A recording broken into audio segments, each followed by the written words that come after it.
বেনারসের গঙ্গার ঘাট আর দশাশ্বমেধ ঘাটের আরতি না দেখলে বেনারস ভ্রমণ সম্পূর্ণই হয় না। মাত্র 1.5 ঘন্টায় 84টা ঘাট আর 84টা ঘাটের ইতিহাস সম্পর্কে জানতে হলে, একই সাথে দশাশ্বমেধ ঘাটের আরতি আরও কয়েকটি ঘাটের আরতি দেখতে চাইলে একমাত্র উপায় হচ্ছে অলকানন্দ ভাগীরথী ক্রুজের সান্ধ্য ভ্রমণ। তো আমাদের হোটেল থেকে গাধলিয়া চক হচ্ছে হাঁটা পথে 5 মিনিট রাস্তা।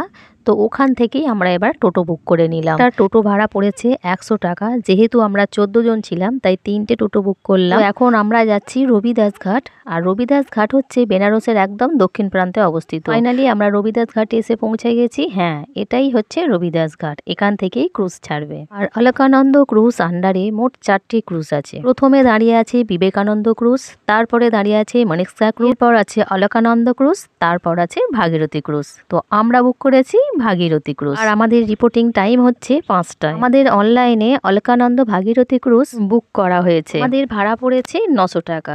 তবে এখানে মোট 4টে ক্রুজ আছে। কোনোটার ভাড়া 700 টাকা, কোনোটার ভাড়া 800 টাকা, কোনোটার ভাড়া আবার 1000 টাকা। ওই 1000 টাকার মধ্যেই কিন্তু প্রতিটা ক্রুজের ভাড়া। এই 4টে ক্রুজের মধ্যে অলকানন্দ আর ভাগীরথী ক্রুজ কিন্তু সকালেও চলে। এই রবিদাস ঘাটের সামনেই আছে অশ্বী ঘাট। একদম শেষ প্রান্তে আছে বরুণা ঘাট। বলা হয় এই অশ্বী নদী আর বরুণা নদীর মাঝের অংশটাই হচ্ছে বেনারস। চলুন সবাই এবার ক্রুজে উঠছে, আমরাও ক্রুজে উঠে পড়ি।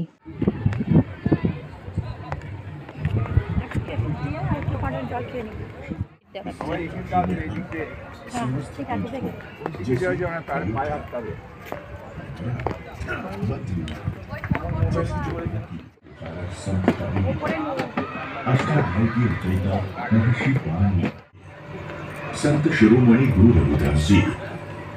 এই ক্রুজের রিপোর্টিং টাইম হচ্ছে 5টায়, স্টার্ট টাইম হচ্ছে 5:30টায়। ক্রুজটি চলবে 1.5 ঘন্টা। ক্রুজের মধ্যে চা, কফি, কুকিজ, তার সাথে মিনারেল ওয়াটারও দেবে। বাইরের কোনো খাবার অ্যালাউ নেই। এই হচ্ছে আমাদের সিট 1A, B, C আর এই সাইডে আছে D, E, F। মানে A হচ্ছে জানলার ধারে সিট আর F হচ্ছে জানলার ধারে সিট, ঠিক যেমন প্লেনের সিটগুলো হয়। এখন ঠিক বাজে 5:30টা। আমাদের ক্রুজ স্টার্ট করে দিয়েছে।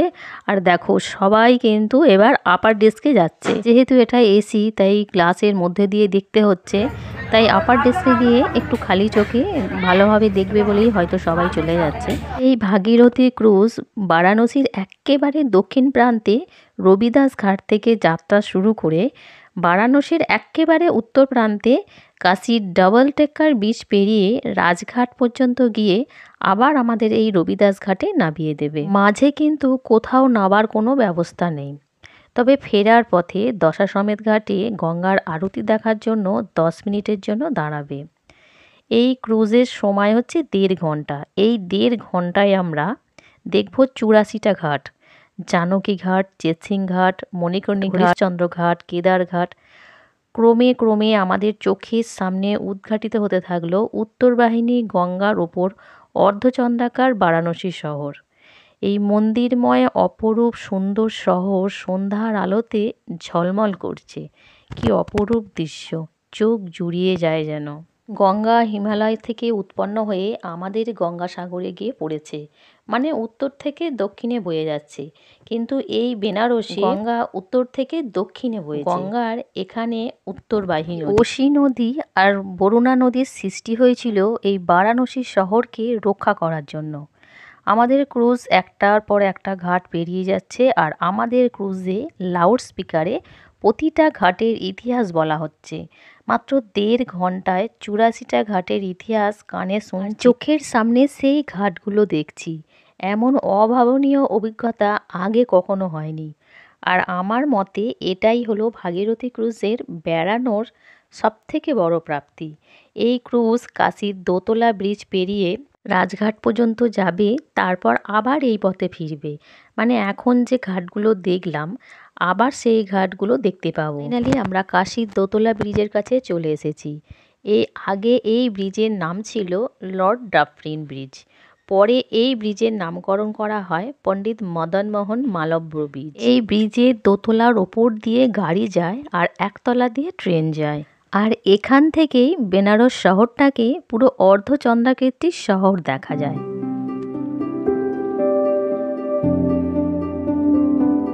Temple, Maharashtra's Tankeshwar Temple, Madhya Pradesh's Ratneshwar Temple, Rajasthan's Manokameshwar Temple, and Uttar Pradesh's Amethi Shiv Temple are situated.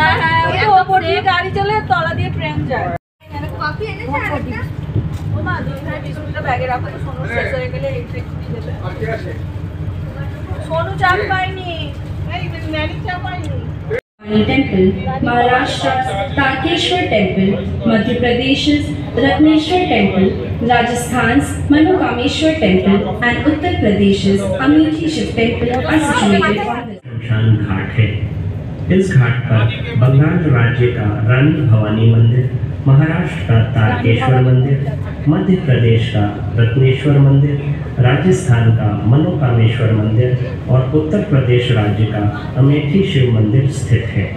সব মন্দির এখানে আছে সব রাতে যত এখানে মন্দির আছে তারকেশ্বর মন্দির বললো এখানে আছে আগে বললো যত মন্দির বললো তো হ্যাঁ সারি দিকে যত আছে তত এখানে ঘাট আছে যত সারা এতে সব এখানে 86 রাজস্থান বলে তারকেশ্বর রানী রাসমণি কালীঘাট সব সব ঘাট আছে কেদারনাথ ঘাট জায়গা বলো না সমস্ত ঘাট আছে প্রাচীন কেদার দেখিয়ে দিল তো আগেরটা শুরুতেই প্রথম আচ্ছা এটার মানে কি ঘাটগুলোর এগুলো করা মানে সব ঠাকুর আছে উপরে মন্দির আছে আচ্ছা এখানে সব প্রত্যেকটা দেবদেবী আছে সব দেবদেবীদের ঘাট সব আর ওইগুলো তুই যে সাইড সিন করলে সব দেখতে পাবি সব ও দিদি চলো আমরা ওইদিকে দেখি কোন দিকে দেখা যাচ্ছে এদিকে ওদিকে কি দেখবে Panchganga Ghat is one মন্দিরের ঘাট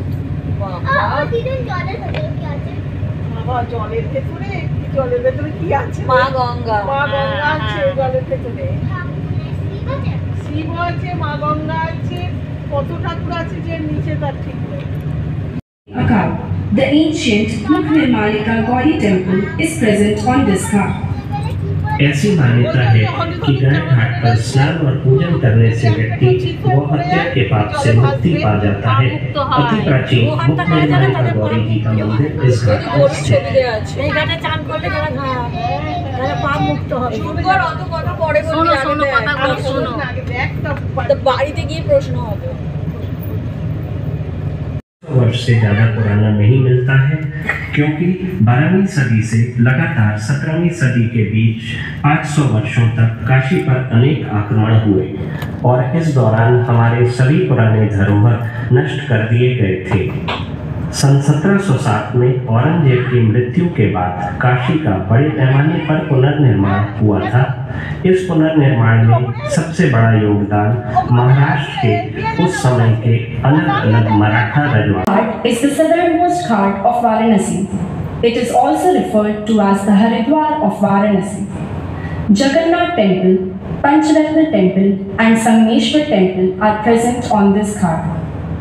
अस्सी घाट काशी की दक्षिणी सीमा का प्रमुख तीर्थ एवं घाट है जिसे काशी का हरिद्वार क्षेत्र माना गया है। अस्सी घाट पर जगन्नाथ मंदिर, पंचरत्न मंदिर और संगमेश्वर मंदिर स्थित हैं। तुलसीदास जी का निवास स्थान हुआ करता था। कार्तिक महीने के शुक्ल चतुर्थी को यहाँ नागनथैया लीला का आयोजन होता है।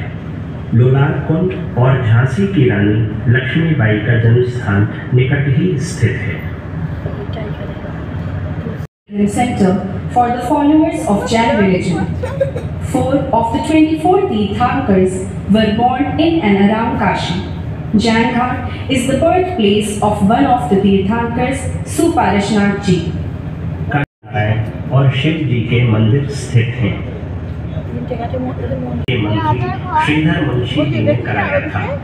बाद में इसको बिहार स्थित दरभंगा राज्य के राजा ने खरीद लिया था।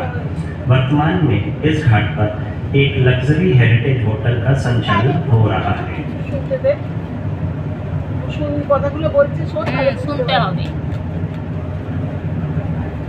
Ghat is the most important of all the ghats of Varanasi.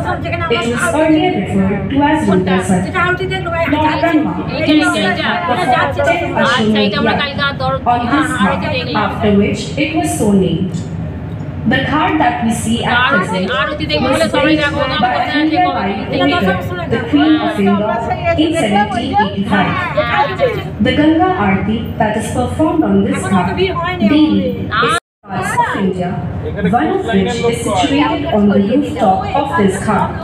The architecture of this ghat is an example of Rajasthani Raja building that stands beside the ghat with two tiger statues built on both corners is the home of the Dome King, whose family owns the holy flame of the cremation ghats of Varanasi.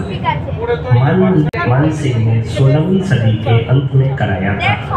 राजा मानसिंह ने भारत के 5 स्थानों पर नक्षत्र वेधशालाओं का निर्माण कराया था, जिसमें से एक इस घाट की छत पर स्थित है।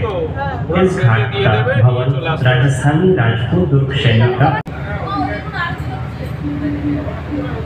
किला यहाँ होने की वजह से इस घाट का नाम राजघाट हुआ। घाट पर स्थित विशाल मंदिर संत रविदास जी का है।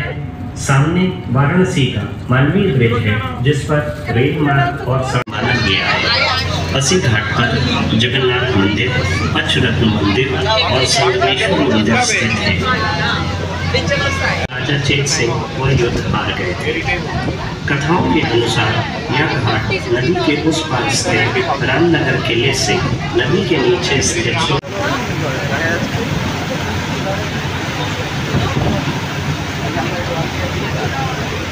অলকানন্দ ভাগীরথী ক্রুজ সান্ধ্য ভ্রমণে দারুণ এক অভিজ্ঞতা। ৮৪টা ঘাটের ইতিহাস কানে শুনছি, আবার স্বচক্ষে সেই ঘাটগুলো দেখছি। এ এক দারুণ অভিজ্ঞতা। তো ১.৫ ঘন্টা কমপ্লিট হয়ে গেছে, এবার রবিদাস ঘাটে এসে পৌঁছাবে। আমরা এবার নেমে যাব। তো বন্ধুরা, ভিডিওটা এই পর্যন্তই। যদি ভিডিওটি আপনাদের ভালো লেগে থাকে একটা লাইক দিয়ে দেবেন।